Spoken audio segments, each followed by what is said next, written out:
Nous sommes en plein centre de Vallauris, réputé pour ses céramiques, sa poterie, et ça tombe bien puisque nous avons rendez-vous avec Justine qui s'occupe de la boutique Les Petites Porcelaines. On la retrouve tout de suite en pleine création. Suivez-moi.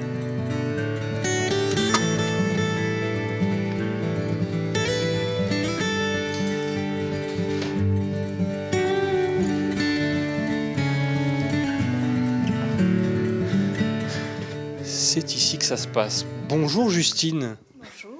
Je vous dérange, je me permets en tout cas de vous déranger en plein travail.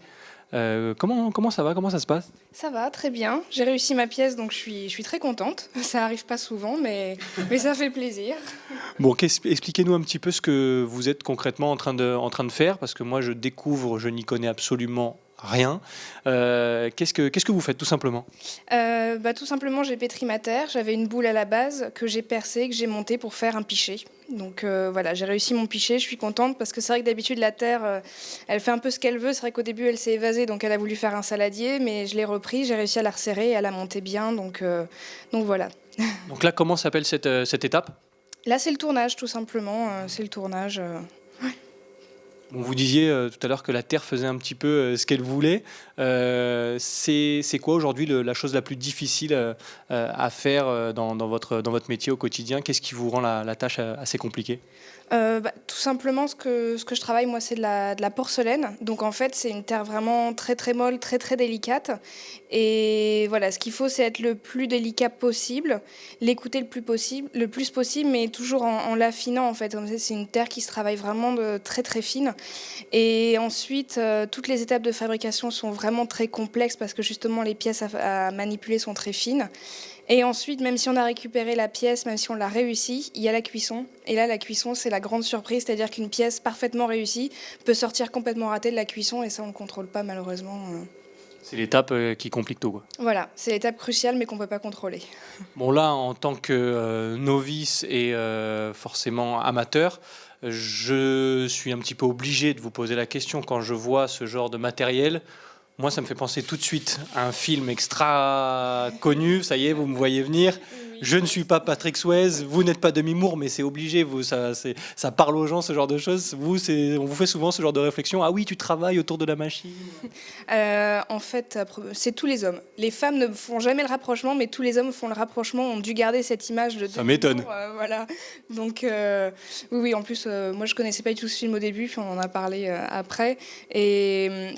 c'est un peu la magie du tournage, hein, c'est vrai, d'avoir les mains dans la terre comme ça, de créer une pièce sur le tour, c'est assez magique. Hein. Bon, ça n'est pas la seule étape, on l'a bien compris. Je vous laisse continuer tranquillement et puis on fera ensemble un petit tour des différentes étapes justement de création de vos produits. On fait ça comme ça? D'accord.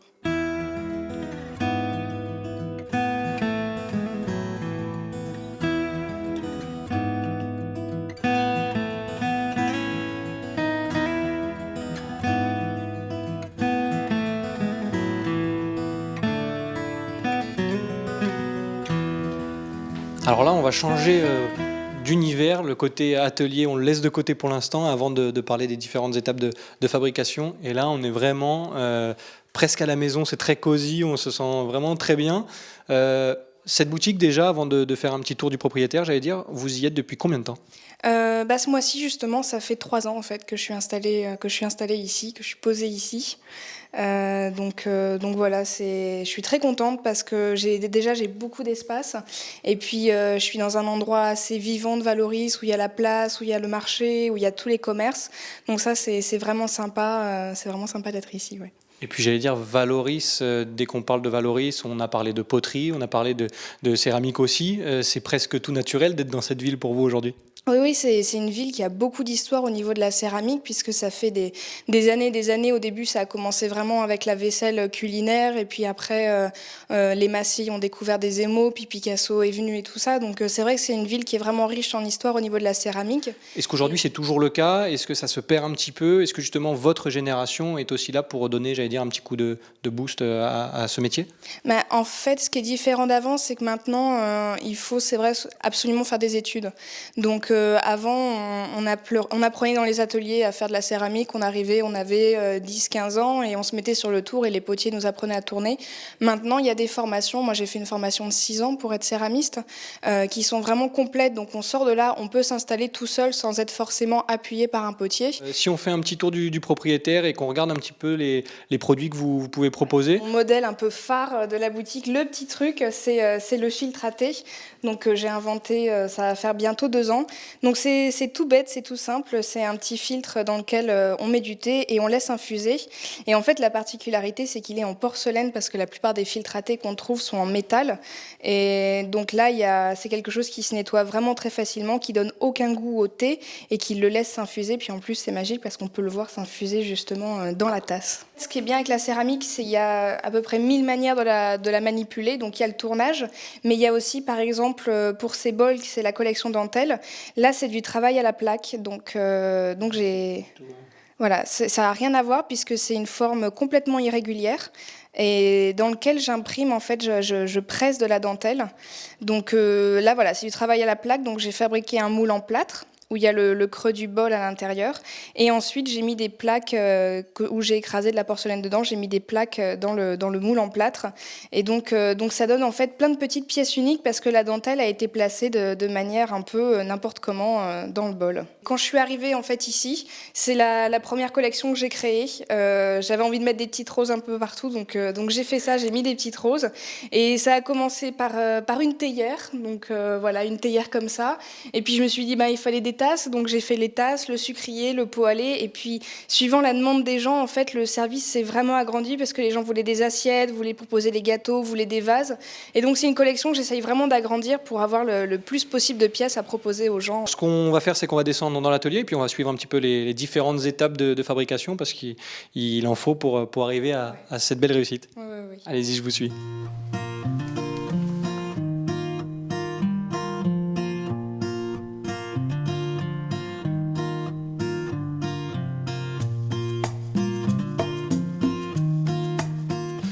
Retour à l'atelier du coup pour en arriver aux produits qu'on a vus en boutique. Il y a du boulot, pas mal de temps, pas mal d'étapes. On va finir par s'attarder sur ces étapes. Alors, on va partir peut-être du produit brut. Comment ça se passe quand vous lancez sur un projet ? Alors tout simplement, je reçois ma terre que je vais chercher. Donc ça, c'est de la porcelaine qui vient de Limoges. Donc je la reçois en pain comme ça. Elle est assez molle. Donc une fois qu'elle est pétrie, je vais la tourner. La terre... La fameuse étape Patrick Swayze. Voilà, exactement. Avec un petit peu moins de... Oui, c'est beaucoup plus professionnel, on est d'accord ? Voilà, c'est ça. Et donc là, la terre, il va falloir qu'elle raffermisse légèrement pour que je puisse en fait la tournaser, et c'est-à-dire en fait enlever, l'affiner et former le pied de la pièce s'il y a besoin. Donc par exemple là, comme c'est un pichet, il n'y a pas de pied, mais si c'est un bol, il va y avoir un pied sur la pièce à tournaser. Ensuite, il y a ce qu'il y a le garnissage, c'est-à-dire que s'il y a des anses ou des petites fleurs à coller, comme on a vu tout à l'heure. Donc là, par exemple, c'est une anse que j'ai fabriquée. Donc là, un petit peu ma spécialité, en fait, c'est de coller tout ça à sec. Normalement, ça se colle quand les pièces sont humides, sauf que moi, je colle tout à sec, c'est-à-dire que je prépare tout à l'avance, et une fois que les pièces sont sèches et que les anses sont sèches, je vais tout coller. Donc là, par exemple, c'est une anse de pichet que je vais pouvoir coller sur le pichet une fois que le pichet aussi sera sec. Voilà. D'accord. Vous avez aussi ce qui vous caractérise un petit peu. Je vois des petites roses. Les petites roses donc, que je fabrique une par une à la main, donc elles sont toutes différentes. Donc pareil, donc je les fabrique une par une et j'attends qu'elles sèchent avant de les coller. Ça donne un petit côté très british, un petit peu, j'allais dire. Ah, mais c'est exactement ça, en fait. Oui, c'est exactement ça. Je m'inspire un peu des services anciens de Versailles et tout ça, mais surtout aussi des services anglais, tout ce qui est service à thé. Ouais. Une fois que tout a été collé, que tout est sec, on va le cuire une première fois dans un four électrique. C'est ce qui se trouve là-bas. Voilà, donc moi j'ai un four un peu différent de ce qu'on peut voir. C'est un peu des nouveaux fours qui ont rien de mieux, mais qui coûtent en fait un petit peu moins cher, tout simplement. simplement. Donc ça, c'est un four électrique. Il y a des résistances à l'intérieur qui vont chauffer et donc qui vont chauffer l'ensemble du four. Et donc une cuisson, à peu près, ça dure 8 heures de cuisson. Et là, ça donne ce qu'on voit là. Ça donne ça. Donc la terre est légèrement rosée parce qu'en fait, il y a du fer tout simplement dans la terre. Donc on la voit un petit peu rose.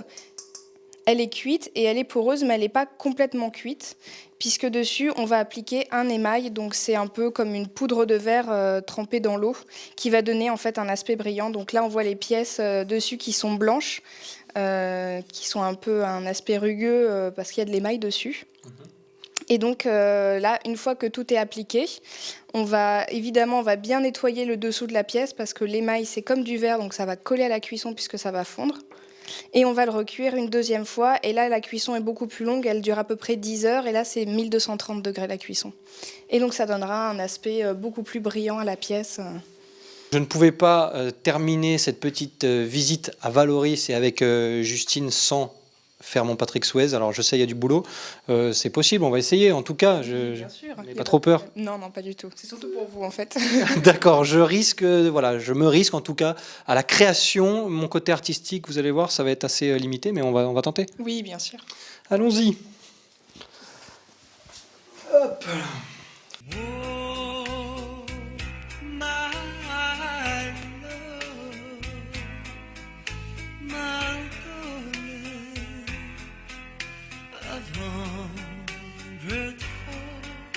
Your touch alone, all the time.